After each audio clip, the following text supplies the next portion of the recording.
Good morning students.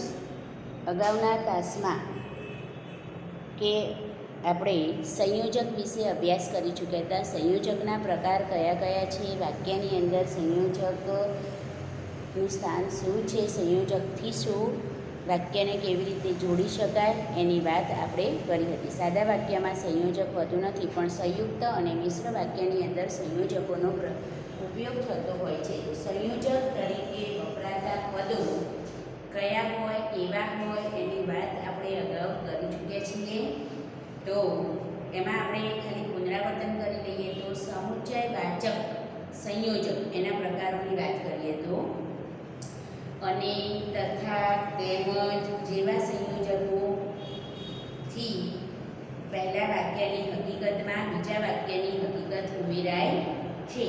એટલે કે બે વાક્યની હકીકતનો સમુચ્ચય થાય છે. બે વાક્યની હકીકતનો સમુચ્ચય થાય છે.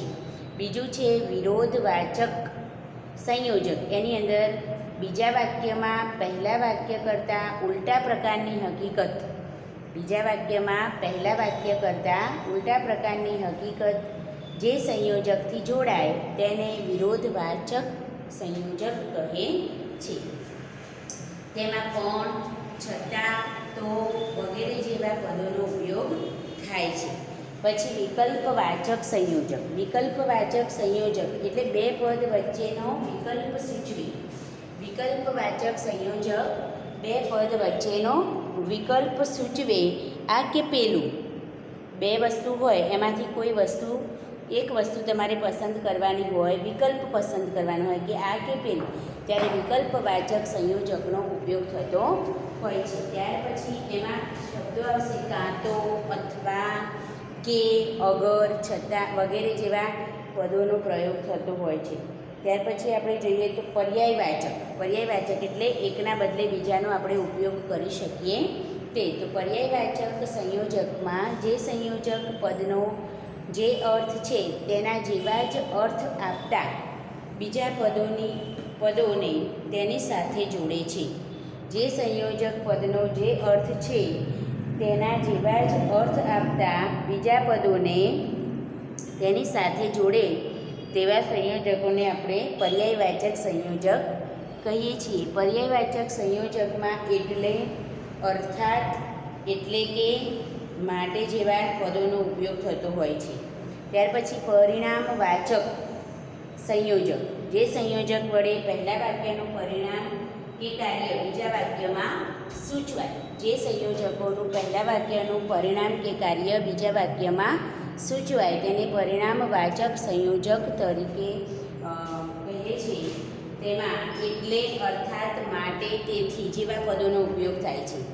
એટલે, અર્થાત, માટે, તેથી જેવા પદોનો ઉપયોગ થાય છે. ત્યાર પછી કારણવાચક સંયોજક છે. કારણવાચક સંયોજકની અંદર પહેલા વાક્યની હકીકતનું કારણ બીજા વાક્યમાં રજૂ થયું હોય.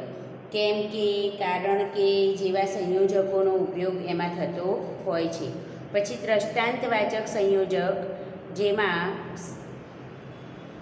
જેવા સંયોજકો, જેમ કે જેવા સંયોજકો આગલા વાક્યમાં કરેલા વિધાનના દ્રષ્ટાંતને દર્શાવે છે.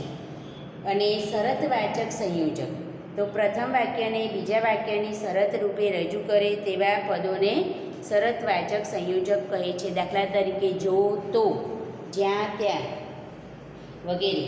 પછી સંયોજકના વિવિધ પ્રકાર જોયા પછી આપણે કેટલાક ઉદાહરણો દ્વારા સમજીશું કે વાક્યની અંદર સંયોજક શું કાર્ય કરે છે. આપણે અગાઉના ક્લાસમાં સંયોજકના પ્રકાર જોઈ લીધા છે. તો હવે સંયોજકના પ્રકાર જોયા પછી વાક્યની અંદર સંયોજકનો ઉપયોગ કેવી રીતે, ક્યાં કરવો એની વાત આપણે કરીએ. તો કેટલાક ઉદાહરણો હવે તમારે નોટબુકમાં લખવાના છે.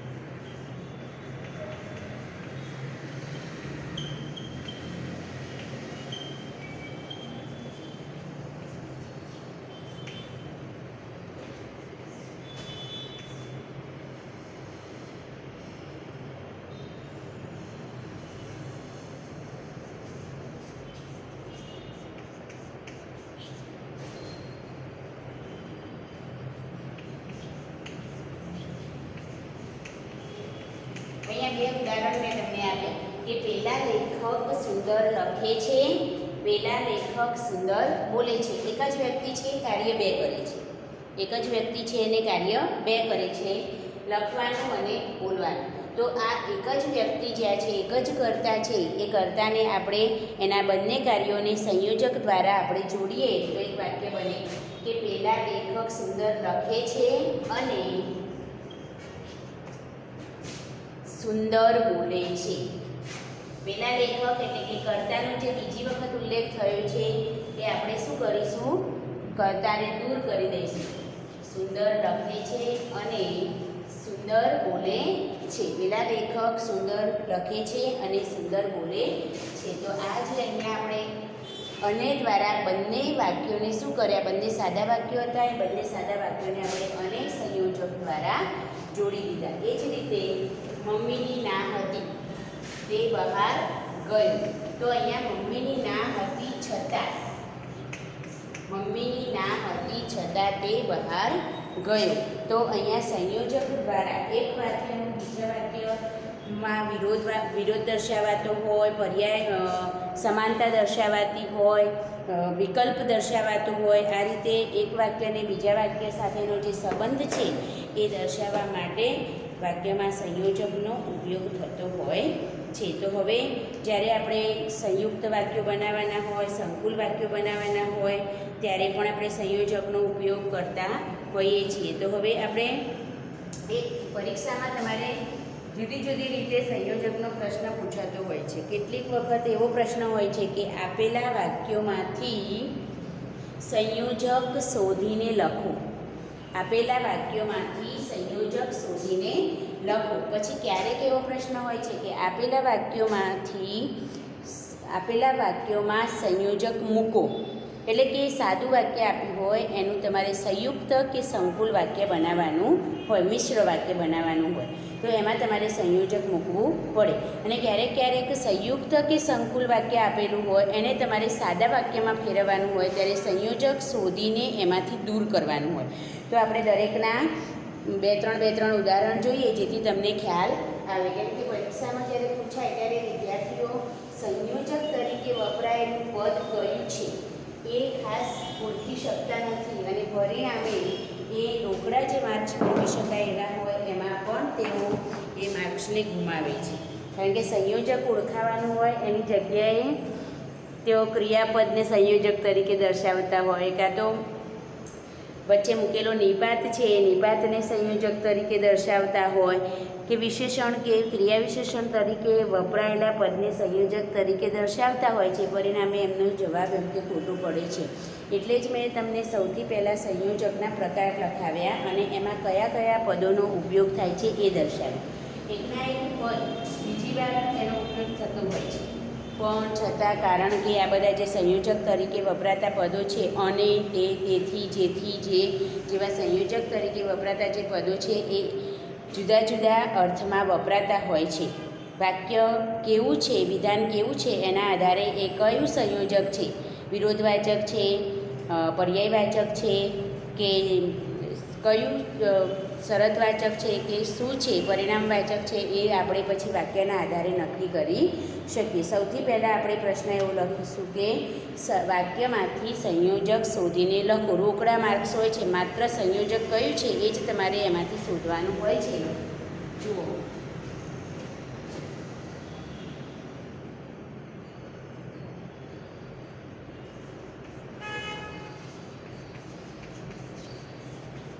રામનારાયણ સંયોજક શોધો એવો પ્રશ્ન છે, બરાબર?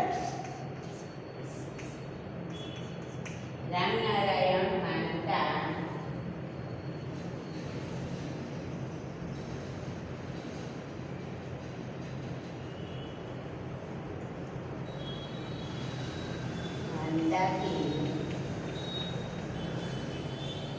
કાવ્યનો વિષય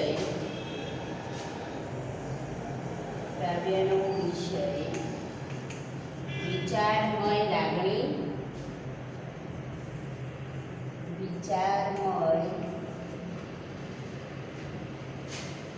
લાગણી કે લાગણીમય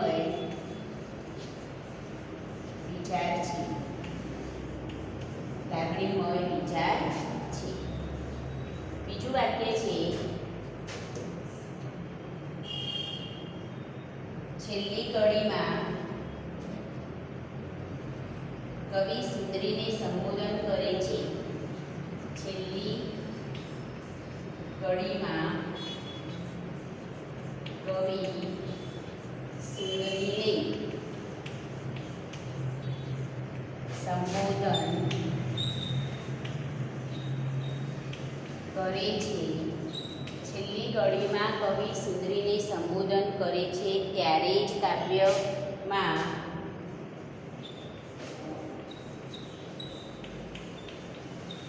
કાવ્યમાં વ્યક્તિ પ્રવેશે છે. વ્યક્તિ પ્રવેશે છે. ત્રીજું વાક્ય છે અગ્નિની સાક્ષીએ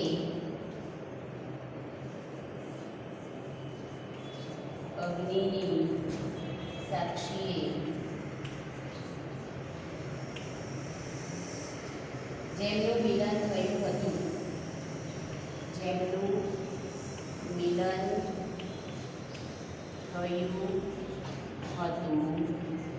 અગ્નિની સાક્ષીએ જેમનું મિલન થયું હતું તે અગ્નિની સાક્ષીએ જ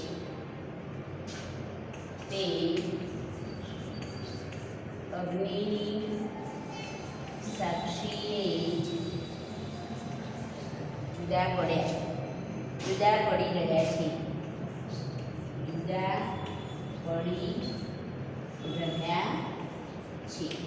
હવે અહીંયા 3 વાક્યો આપેલા છે. પહેલું વાક્ય આપણને આપ્યું કે રામનારાયણ માનતા કે કાવ્યનો વિષય વિચારમય લાગણી કે લાગણીમય વિચાર છે.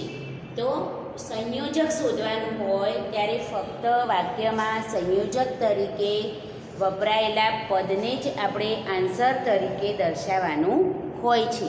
તો અહીંયા જુઓ, અહીંયા આપણે જવાબ કરીને લખી શકીએ. પહેલું વાક્ય શું છે? રામનારાયણ માનતા હતા. જો કે કાઢી કે સંયોજક છે. સંયોજક આપણે દૂર કરી દેવું હોય તો પહેલું વાક્ય બને રામનારાયણ માનતા હતા.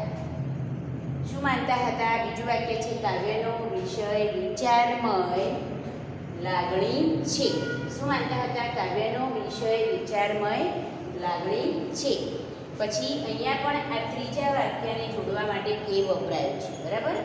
તો ફરીથી અહીંયા આપણે લાગણીમય વિચાર છે એવું કોણ માનતું હતું, એટલે કરતાં આપણે ફરીથી ઉમેરવું પડશે કે કાવ્યનો વિષય વિચારમય લાગણી છે. તો કાવ્યનો વિષય લાગણીમય વિચાર છે. લાગણીમય વિચાર છે. તો અહીંયા ત્રીજું વાક્ય આપણે જ્યારે બનાવીએ ત્યારે કાવ્યનો વિષય લાગણીમય વિચાર છે એવું વાક્ય અહીંયા બની શકે. તો અહીંયા આપણને 2 પદ આપ્યા, કે અને કે. આ 2 દ્વારા આપણા વાક્યને જોડવામાં આવ્યું છે. તો એ સંયોજકો છે. તો જવાબમાં આપણે લખી શકીએ સંયોજક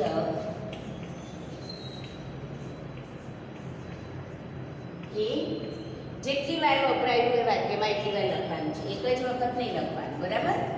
અહીંયા 2 વખત કે આપેલા છે તો બંને વખત આપણે સંયોજક તરીકે અહીંયા દર્શાવ્યું છે. હવે બીજો પ્રશ્ન, બીજું વાક્ય છે છેલ્લી કડીમાં કવિ સુંદરીને સંબોધન કરે છે ત્યારે જ કાવ્યમાં વ્યક્તિ પ્રવેશે છે. તો પહેલું વાક્ય આમાં બનશે છેલ્લી કડીમાં કવિ સુંદરીને સંબોધન કરે છે. અહીંયા પહેલું વાક્ય આપણું પૂરું થાય છે. બીજું વાક્ય છે કાવ્યમાં વ્યક્તિ પ્રવેશે છે. કાવ્યમાં વ્યક્તિ પ્રવેશે છે. તો ક્યારે? તો અહીંયા આપ્યું છે જ્યારે સંબોધન કરે છે ત્યારે. તો જવાબ આવશે સંયોજક શું છે? ત્યારે. ટૂંકમાં 2 વાક્યોને જ્યાં જોડતું પદ તમને દેખાય, ક્યારે, જ્યારે, તે, જે, પણ, છતાં, આવા બધા શબ્દો તમને જ્યાં દેખાય અને 2 વાક્યોને જોડતા હોય ત્યારે એ સંયોજક છે એમ કરી અને અલગ ઉતારો. બરાબર? ત્રીજો પ્રશ્ન છે, ત્રીજું વાક્ય વાક્ય છે અગ્નિની સાક્ષીએ જેમનું મિલન થયું હતું, એટલે વાક્ય આપણું શું થાય છે? પૂરું થાય છે. તે અગ્નિની સાક્ષીએ જ જુદા પડી રહ્યા છે. તો આ વાક્ય બે વાક્યને જોડનાર કડી કઈ છે? તે છે. બરાબર. તો અહીંયા જવાબમાં શું આવશે? સંયોજક જવાબ આવશે. હવે જુઓ, કંઈ છે અઘરું? કશું છે નહીં આમાં અઘરું, બધું સરળ છે કે બે વાક્યને જોડવા માટે વચ્ચે જે પદ વપરાયું હોય એ સંયોજક છે. તો એ સંયોજકને આપણે શું કરવાનું છે? અલગ દર્શાવવાનું છે. તો આ રીતે વાક્યમાંથી સંયોજક શોધો એવો પ્રશ્ન પૂછાય ત્યારે તમે એના સરળતાથી એને જવાબ એનો આપી શકો. બરાબર. હવે કેટલીક વાર સંયોજક મૂકો અથવા તો સાદા વાક્યને સંયુક્ત વાક્યમાં ફેરવો એવો પ્રશ્ન હોય. સાદા વાક્યને સંયુક્ત વાક્યમાં ફેરવો કે સંકુલ વાક્યમાં ફેરવો. સાદા વાક્યને સંયુક્ત કે સંકુલ વાક્યમાં ફેરવવાનું હોય ત્યારે આપણે સંયોજક મૂકવાથી એ વાક્ય બદલાય. બરાબર. તો અહીંયા એના એક ઉદાહરણ આપણે જોઈ લઈએ, જેથી તમને જ્યારે મૂકવાનું હોય ત્યારે ખ્યાલ આવે. બરાબર.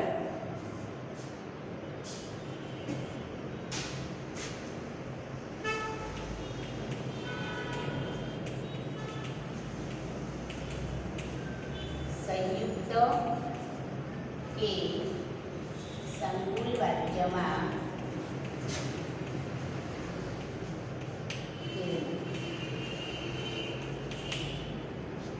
અહીંયા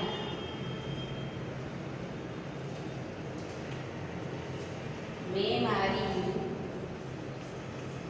સગી આંખે જોયેલું છે.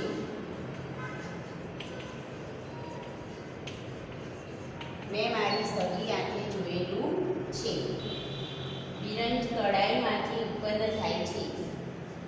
બિરંજ કડાઈમાંથી ઉત્પન્ન થાય છે. બીજું વાક્ય અહીંયા આપ્યું છે, આર્ય તમારી આજ્ઞા થાય. આર્ય તમારી આજ્ઞા થાય. તે મારે મસ્તક પર ચડાવી. તે મારે મસ્તક પર જ ચડાવવાની હોય. ચડાવવાની હોય. અહીંયા બે વાક્યો આપણને સાદા આપ્યા છે. સાદું વાક્ય કોને કહેવાય તો ખબર, એક જ ઉદ્દેશ્ય હોય, એક જ વિધેય હોય, એને સાદું વાક્ય, એને સાદી વાક્ય રચના કહેવાય. બરાબર. અહીંયા પહેલું, મેં મારી સગી આંખે જોયેલું છે, એક વિધાન આપ્યું છે. બીજું વિધાન એમાં છે કે બિરંજ કડાઈમાંથી ઉત્પન્ન થાય છે. એને આપણે સંયોજક મૂકીને સંયુક્ત વાક્ય બનાવવાનું છે. તો વાક્ય આ રીતે બનશે, મેં મારી સગી આંખે જોયેલું છે કે બિરંજ કડાઈમાંથી ઉત્પન્ન થાય છે. બરાબર. અહીંયા આપણે વાક્યને શું કર્યું? જોડી દીધું. એક વાક્યમાંથી, બે વાક્યોમાંથી આપણે સળંગ એક વાક્ય બનાવ્યું. વચ્ચે કયું પદ મૂક્યું? કે. તો એ સંયોજક વડે આપણે બે વાક્યોને જોડે. એ જ પ્રમાણે આર્ય તમારી આજ્ઞા થાય. આર્ય તમારી આજ્ઞા થાય એટલે, તમારી આજ્ઞા થાય એટલે તે મારે મસ્તક પર જ ચડાવવાની હોય. તે મારે મસ્તક પર જ ચડાવવાની હોય. અહીંયા તમે જોયું, બીજા વાક્યની અંદર આપણે એટલે સંયોજકનો ઉપયોગ કર્યો કે તમારી આજ્ઞા થાય એટલે મારે મસ્તક પર જ ચડાવવાની હોય. તો એટલે જે અહીંયા આપ્યું છે એ પણ સંયોજક છે. એટલે અહીંયા તમારે યાદ રાખવાનું કે સાદા વાક્યમાંથી સંયુક્ત વાક્યમાં કે મિશ્ર વાક્યમાં જ્યારે આપણે વાક્યને ફેરવવાનું હોય ત્યારે અંદર સંયોજકો મૂકવાના છે. સંયોજક તરીકેના પદ એમાં ઉમેરીને બે વાક્યોમાંથી એક વાક્ય બનાવવાનું છે. દાખલા તરીકે રામ વનમાં જાય છે. રામ ફરવા જાય છે એવું વાક્ય છે. તો રામ વનમાં જાય છે અને ફરવા જાય છે. એ રીતે પણ આપણે અને મૂકીને વાક્યને જોડી શકીએ. બે કરતા હોય અને કાર્ય એક જ હોય તો પણ આપણે સંયોજક દ્વારા વાક્યને જોડી શકીએ છીએ. દાખલા તરીકે મહેશ લખે છે અને રમેશ લખે છે એવું વાક્ય છે. તો મહેશ અને રમેશ લખે છે, બંનેની ક્રિયા એક જ છે. તો વાક્યને આપણે ત્યાં શું કરી શકીએ? જોડી શકીએ. બંનેની ક્રિયા જ્યારે એક હોય અને કર્તા અલગ અલગ હોય તો કર્તા વચ્ચે સંયોજક મૂકીને આપણે વાક્યને જોડી શકીએ છીએ. અને કદાચ બે ક્રિયાઓ હોય અને એક જ કર્તા કરતો હોય તો પણ આપણે સંયોજક દ્વારા વાક્યને એમ કે જોડી શકીએ છીએ. દાખલા તરીકે રમેશ હસે છે, રમેશ રડે છે. તો કર્તા એક જ છે પણ ક્રિયાઓ બે અલગ અલગ છે, હસવું અને રડવું. તો આપણે વાક્યને લખી શકીએ કે રમેશ હસે છે અને રડે છે. બરાબર, ખ્યાલ આવી ગયો? હવે આપણે આપેલા વાક્યો જે છે સંકુલ કે સંયુક્ત વાક્યો આપેલા હોય એમાંથી આપણે સાદું વાક્ય બનાવવું હોય તો કેવી રીતે બનાવવું એ જોઈ લઈએ.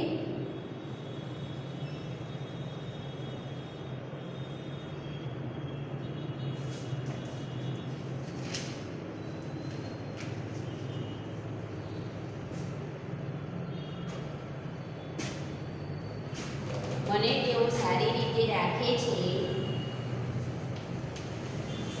સાદું વિધાન બનાવવું.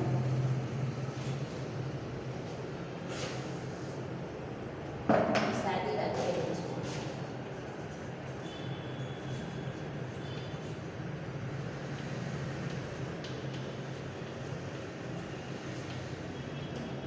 મને તેઓ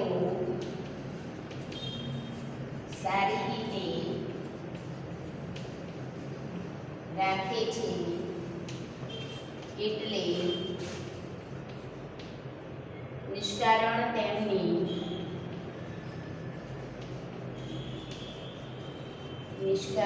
તેમની નોકરી મારાથી ન છોડાય.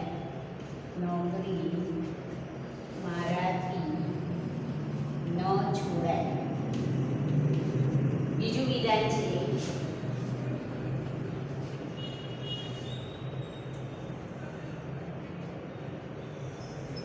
હવે અવસ્થા થઈ હતી.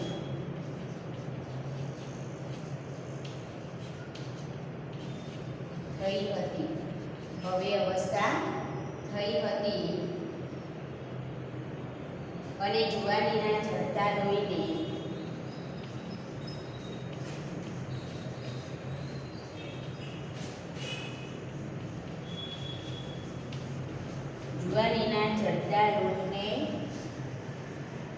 અભાવે સહન શક્તિ ઘટી હતી.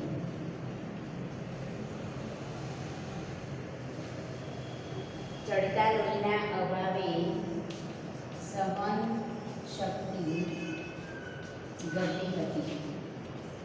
અહીંયા આપણને બે વિધાન આપ્યા છે, એમાં સંયોજકો છે જ. આપણે શું કરવાનું છે? સાદું વાક્ય બનાવવાનું છે. એટલે અહીંયા આપણે સંયોજક દૂર કરીને વિધાન લખીશું. મને તેઓ સારી રીતે રાખે છે. મને તેઓ સારી રીતે રાખે છે. એક પહેલું વિધાન આપણું બનશે કે મને તેઓ સારી રીતે રાખે છે. તેમની નોકરી નિષ્કારણ મારાથી ન છોડાય.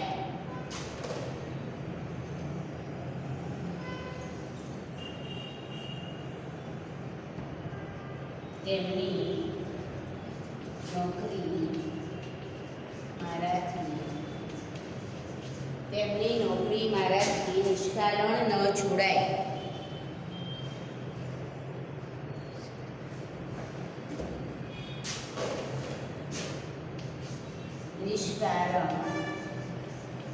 તેમની નોકરી નિષ્કારણ મારાથી ન છોડાય.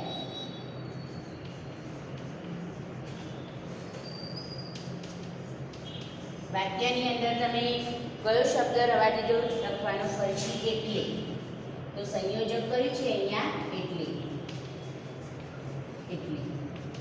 આ એટલે લખવાની જરૂર નથી, પણ આજે તમને ખ્યાલ આવે કે આમાંથી આપણે કયું સંયોજક દૂર કર્યું એટલા માટે મેં લખ્યું છે.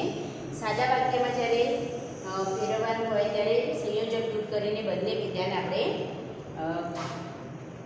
સ્વતંત્ર બનાવી દેવાના છે. એ જ રીતે હવે અવસ્થા થઈ હતી. હવે અવસ્થા થઈ હતી. જુવાનીના ઝળકા લોહીની અભાવે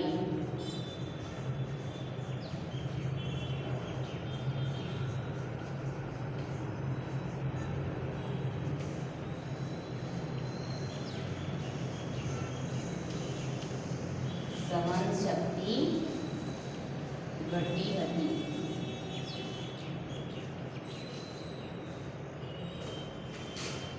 જુવાનીના ચડતા લોહીને અભાવે સહન શક્તિ ઘટી હતી. અહીંયા તમે જોઈ શકો છો કે આપણે અને સંયોજક દૂર કર્યું હોય જેથી અને બંને વિધાન સ્વતંત્ર બનાવી દીધા. આ જે જોડેલું વિધાન છે એ સંયુક્ત છે અને આપણે સાદા વાક્યમાં ફેરવ્યું, અહીંયા પણ એ જ પ્રમાણે ફેરવ્યું. તો હવે કોઈ પણ રીતે સંયોજકવાળો પ્રશ્ન આવે તો તમે લખી શકો સંયોજક મૂકો.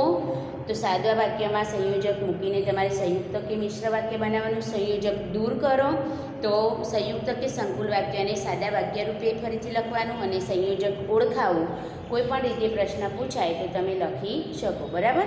આવા કેટલાક ઉદાહરણોનો તમારે મહાવરો કરવાનો છે. બાકી મહાવરો કરતા રહીશું તો આપણને આ ચેપ્ટર સારી રીતે એમ કે આવડી જશે. Okay, thank you.